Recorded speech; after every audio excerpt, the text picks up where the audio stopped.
Hey guys, welcome back to For the Ball. Now today I want to go back into the Neymar transfer and basically figure out who are the people to blame for this to have happened. So right now Barcelona is suing Neymar, but also Neymar has come back with a lawsuit through FIFA suing Barcelona. So right now I feel like both parties are kind of blaming each other on why this happened. But I've chosen 4 people that to me are probably the ones that are to blame the most. I'm gonna go from least to most. So with that being said, let's get into the video. At number 4, we have Messi. Now, even though I don't share this opinion, I feel like a lot of people have put the blame in Messi, saying that Neymar wanted to be the main guy on the team, and obviously that's why he left to PSG, because that is possible there, but in Barcelona that will never be possible because Messi is there. And I agree with that. I feel like obviously Messi is bigger than life itself in Barcelona. He has won everything that is possible to win with Barcelona. He has basically given the team a golden era. So in that sense, I get the argument of why Neymar wanted to be the man and he could never be the man in Barcelona. Also, another thing that Messi has over transfer players that come to Barcelona, like Dembele, or if Coutinho comes, or Suarez, or even Neymar, is that he grew up in the Masia. Barcelona fans already saw Messi play as a kid in Barcelona, and that is something that Barcelona fans have a lot of pride on, is in the Masia. That is basically the thing that makes them feel that Barcelona is more than a club. The fact that players grow up in the Masia, learning how to play in Barcelona, learning the Barcelona style, growing up loving the club, and I feel like that is a lot of pride in Barcelona. So the fact that Messi came from the Masia, that also gives another boost that basically no other transfer player is ever gonna have. There's an extra connection that Barcelona fans have with Messi that obviously puts him over the top. So basically, if I were to compare Messi with someone else, it's basically Jordan with Chicago. Basically, if you follow basketball, you probably know that how much love Chicago has for Jordan and how much that town is always gonna be a Jordan town. I feel like it's the same thing with Barcelona. Barcelona is always gonna be a Messi town. Messi is always gonna be beloved in Barcelona. He's always gonna be probably like the legend. But the problem that I have with this whole argument of basically Neymar using this to leave Barcelona is the fact that he knew that coming in. It's not like Messi exploded when Neymar came, and that is when he became like the biggest star in Barcelona. He already was that before Neymar came. His best era was with Guardiola, and that was way before Neymar. And even when Neymar came, he came with the idea of basically saying that, oh, I want to help out Messi continue to be the best player. Also, I feel like Messi was never like a bad teammate to Neymar. I feel like he always helped him grow. He always helped him to find a spot in Barcelona. I remember last year when Neymar had this period where he couldn't score a goal, Messi let Neymar shoot the penalties so that he can break that streak. So to me, I don't feel like Messi was a bad teammate, so it's kind of hard for me to put a blame on him. But this was a big argument that people had, saying that Neymar wanted to be the main guy on the team and he could never be that with Barcelona. So I guess at the end you do have to put some blame on Messi.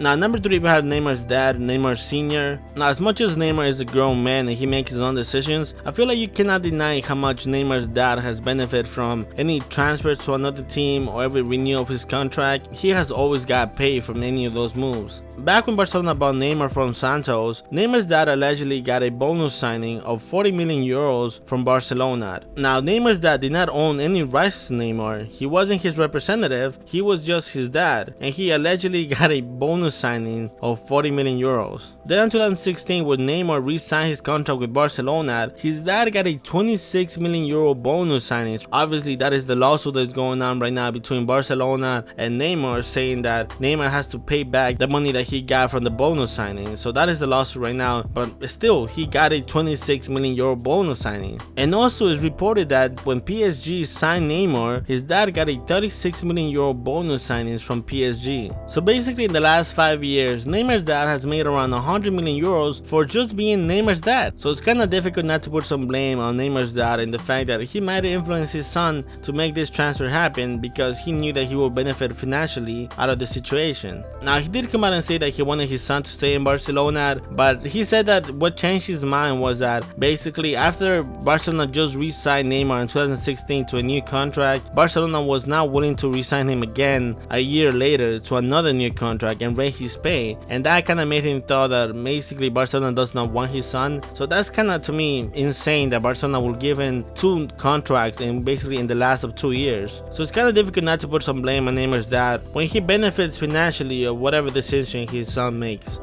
Now, number 2, we have Neymar. Now, obviously, people can say that Neymar got influenced by his dad or his team, but at the end of the day, he's a grown man, so he made his own decisions. Now, I don't got a problem with him living in Barcelona, honestly. I feel that you have the right to choose wherever you work. I'm fine with that. I feel like if he feels that in PSG he's gonna get something that he doesn't have in Barcelona, then he should be able to leave. My problem comes with how long it took him to come out with a decision. I feel like he was really undecided on what he was going to do. At least that kind of was the image that he was given. But now we know that before the USA tour even happened, he already knew that he was going to leave Barcelona to go to PSG. But then he kind of played with Barcelona when he went into the USA tour, and sometimes he decided to say that he was going to stay. So basically some days he came out and said that he wanted to stay in Barcelona, and then some other days he told the team that he was going to leave. Even some of his teammates like Iniesta came out and say that basically Neymar doesn't really know what he wants to do. But now we also know that one of the reasons why he took all the time might be because he was gonna get paid after the USA tour a bonus for Barcelona for the contract that he re-signed in 2016, the 26 million euros that his dad basically was going to get. So that might be a reason for why he's still silent the whole time. But even with that, I feel like that was basically him using Barcelona. So I just got a problem with that, the fact that he just took so much time to just come out with a decision, and that kind of put Barcelona in a bad position where one, they couldn't really go out there and re-sign someone because again, Neymar gave him some type of hope that he might stay in Barcelona, and when he finally decided to make it publicly that he was going to leave, that kind of destroyed the transfer market just because every single player's price kind of raised after that. So that is really the problem, how just the way that he handled the situation. Now after he left, obviously now he came out and publicly attacked the front office, and I do feel that there's some points where the front office may handle the situation, but some of the things that he wanted from the front office kind of don't make any sense neither. One of the problems that he had was that he didn't feel that he had enough support from Barcelona for the tax evasion problems that he had in Brazil and Spain. But with that, it's kind of difficult for Barcelona to support Neymar because I mean the tax evasion really comes down to he mishandled his finance, and I feel like the person to blame in that sense, it probably is his accountant and not Barcelona. I mean, Barcelona cannot publicly come out and say that Neymar didn't do anything wrong when obviously he did. That is why he's getting pursued. And then his dad came out and said that the Spanish government should basically protect Neymar, which it kind of doesn't make any sense neither. Like, what is the government supposed to do? Is it because you're good at football, you're supposed to be above the law and you should not pay taxes? Like, again, that doesn't make any sense. He even said that that is the reason why Neymar might have to leave to another place where he has more support. But again, I don't see how the Spanish government is supposed to handle the situation. If someone is not paying taxes and is basically breaking the law, then they have to go after. Not because you're good at football doesn't mean that you're just above the law. In that sense, I don't get it. The other problem was that he wanted a new contract, and the problem with getting a new contract is the fact that if Neymar gets a new contract, that means that Barcelona has to give a new contract to Messi, to Iniesta, to Busquets, to Piqué. So I mean, so it's not going to be a raise of 20 million euros in the salary cap. It's going to be a raise of basically 100 million euros. And Barcelona is not a team like PSG or Manchester City that is owned by a billionaire that can just basically put the money to pay a raise of salaries of 100 million euros. That is just not something Barcelona can do. So in that sense, I kind of understand Barcelona for not giving that to Neymar. So this whole situation for me comes down to money. I feel like Neymar can say that he left Barcelona to go pursue new goals, but at the end of the day, I feel like the things that drive the most were probably the money problems that they had with Barcelona.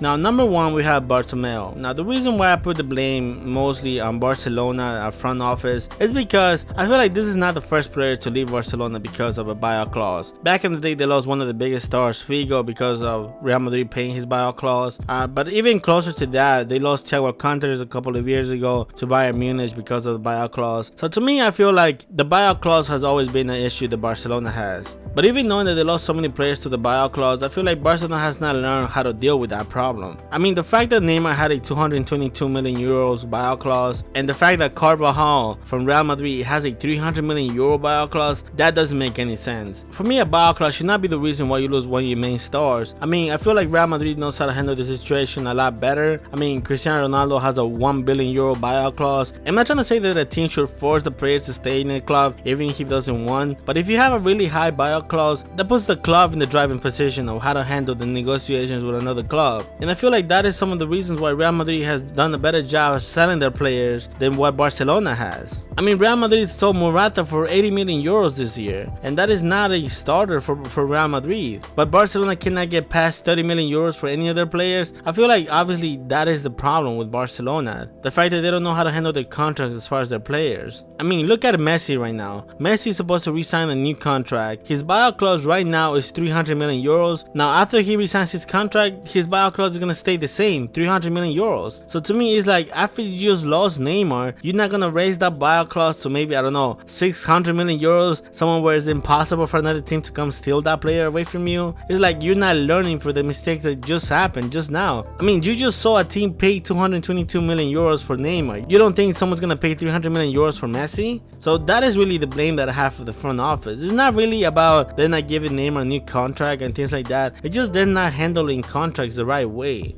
So yeah guys, that's what I blame the most for the Neymar transfers to have happened. Honestly, I feel like this transfer is going to go down bigger than Figo was back in the day. One, the money, I feel like the transfer of Neymar kind of changed the whole market of players, where now at 100 million euros is okay to ask for someone that is the average player. Two, I feel like the legacy of Barcelona losing stars is also affected by this. I mean, when you look at Real Madrid, they have not really ever lost one of their biggest stars, I would say, to a transfer. Also, I feel like this is going to affect the future of Barcelona. I mean, right now Messi is the present, but in 5 years Messi is gonna be gone. And before, obviously, they could have counted on Neymar being the next guy up, but now that he's gone, all the pressure comes down to Dembele. Obviously, he's the big signing that Barcelona made to replace Neymar. So really the future of Barcelona depends on how Dembele develops. If he becomes a superstar, then maybe the transfer of Neymar doesn't seem as a big loss for Barcelona. But if he is a flop, then definitely Neymar's transfer is gonna go down to maybe the reason why Barcelona is not the top club anymore. But yeah guys, I hope you guys enjoyed the video. If you guys did, please don't forget to leave a like and subscribe to the channel. I hope you guys have a great day guys. Take care guys. Peace.